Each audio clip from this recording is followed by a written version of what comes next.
Bien le bonjour et bienvenue dans cette nouvelle vidéo où on parcourt ensemble le subreddit Let's Not Meet où des gens viennent raconter des mésaventures qui leur sont arrivées. Ici, on a un titre en anglais, ça éveille ma curiosité. Fear of, of Paintings, donc la peur des peintures. Je ne sais pas, mais on va le découvrir. Je n'ai jamais été du genre à croire aux histoires de fantômes. Tiens donc, moi non plus. Mais ce qui m'est arrivé il y a quelques mois, je n'arrive toujours pas à l'expliquer. Depuis que je suis petit, j'adore peindre. Un samedi, je suis allée à une brocante avec mon père et je suis tombée sur une vieille toile complètement vierge.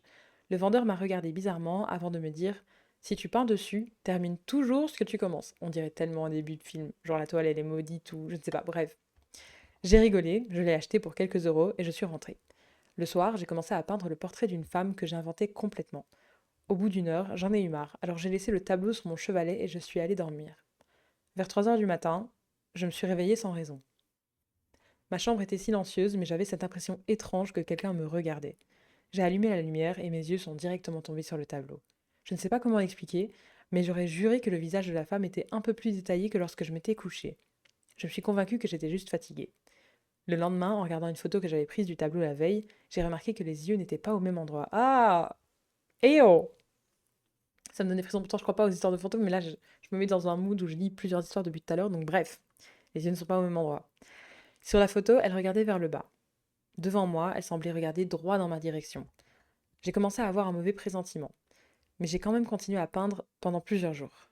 Plus j'ajoutais de détails, plus son visage paraissait vivant. Un soir, alors que je peignais ses mains, j'ai entendu derrière moi quelqu'un murmurer très doucement: Merci. Je me suis retournée immédiatement. Il n'y avait personne. J'ai fouillé toute la maison. Rien. Quand je suis revenue dans ma chambre, il y avait une trace de peinture fraîche sur le sol, comme si quelqu'un avait marché pieds nus juste à côté du chevalet. Mais non, c'est trop. I'm sorry, je n'y crois pas. J'ai décidé d'arrêter et de ranger le tableau dans le grenier. Cette nuit-là, j'ai rêvé de la femme. Elle ne disait rien. Elle me regardait simplement avec le même sourire que sur la toile. En me réveillant, j'avais une notification de ma caméra de chambre. Je l'avais installée quelques semaines auparavant. En regardant l'enregistrement de la nuit, j'ai vu quelque chose qui m'a glacé le sang. À 3h12, le tableau s'est mis à bouger très légèrement, puis la tête de la femme s'est tournée lentement vers la caméra. L'enregistrement s'est coupé à cet instant. Depuis, je n'ai plus jamais remis les pieds dans le grenier.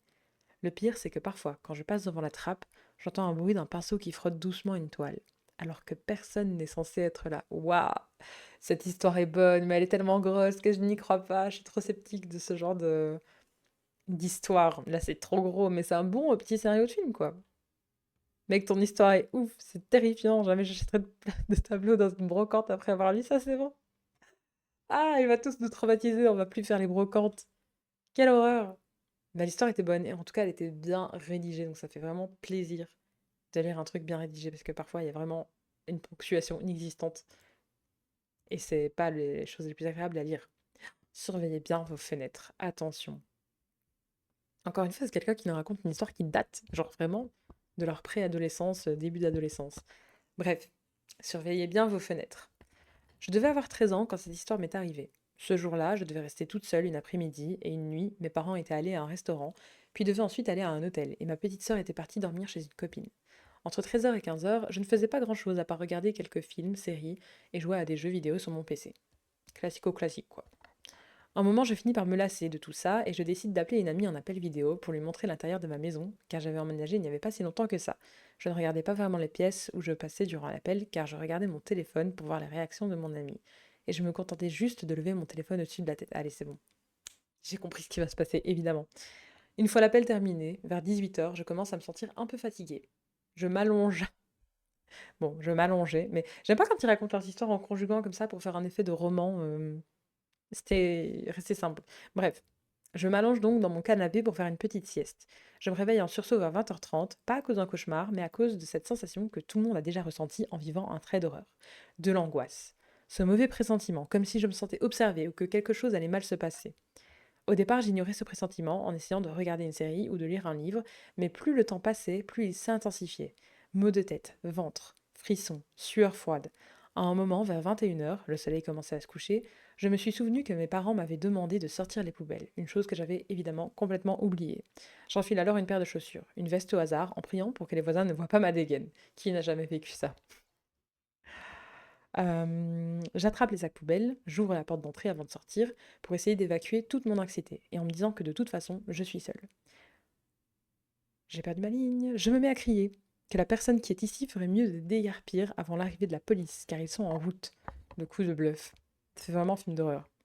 Je claque la porte d'entrée et je me mets à éclater de rire en me dirigeant vers les poubelles, en me disant que je suis folle.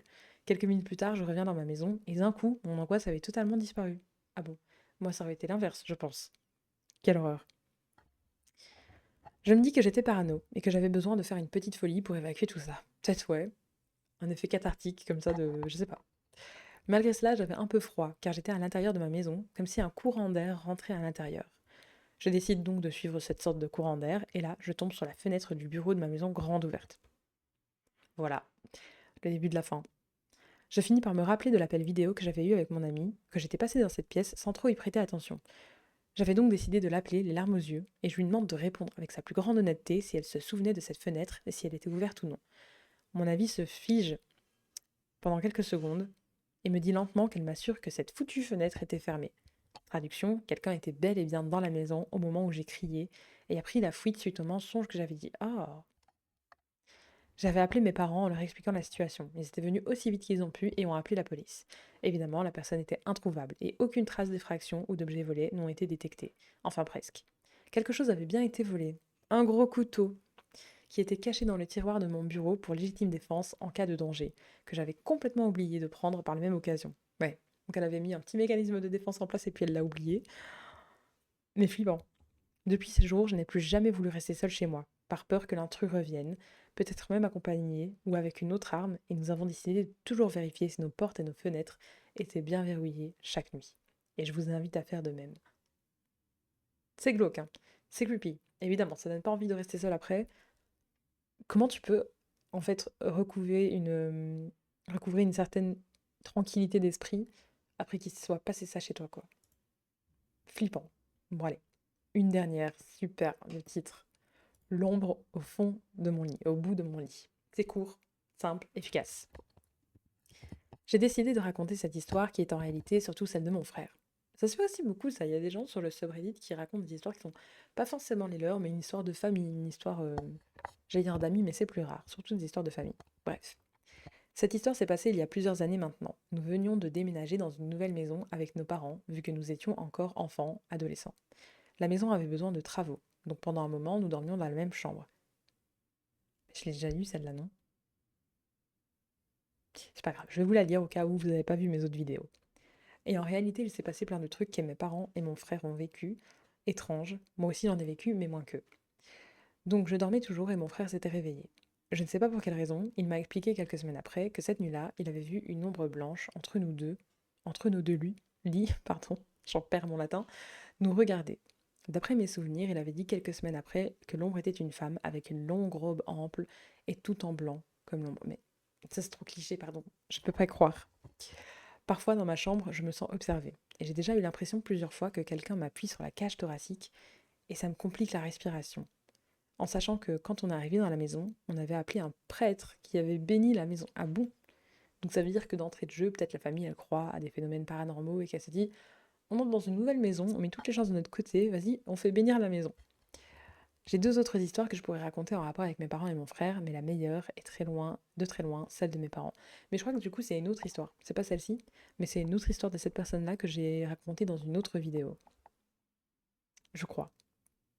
Mais bon, je pense aussi surtout que l'effet d'angoisse de la cage thoracique qui est comprimée, c'est peut-être un signe d'angoisse aussi, je ne sais pas. Voilà.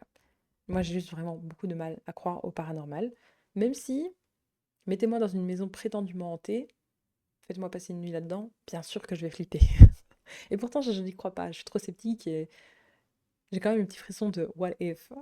Donc bref, très hâte de pouvoir lire l'histoire de tes parents. J'aimerais beaucoup que tu nous dises à quoi ressemblait ta maison et s'il y avait des trucs chelous. Et aussi, si possible, des détails sur l'histoire de la maison parce que ça peut avoir un lien. Ça me fait tellement penser aux films d'horreur qu'on peut voir, etc. Après, ouais, le coup du fantôme, femme en blanc, etc. C'est tellement cliché. Mais pourquoi pas? Peut-être que le cliché il vient de quelque part, je ne sais pas. Bref, je pense qu'on va s'arrêter là. C'est déjà pas mal pour aujourd'hui. N'hésitez pas à me dire ce que vous en pensez. Si vous êtes déjà arrivé des trucs un peu bizarres, j'allais dire paranormaux, pas forcément, mais même des mésaventures à base d'humains en chair et en os, n'hésitez pas à me les partager en commentaire, je serais ravie de vous lire. Sur ce, Merci beaucoup d'être resté jusqu'au bout et à très très vite pour une prochaine vidéo.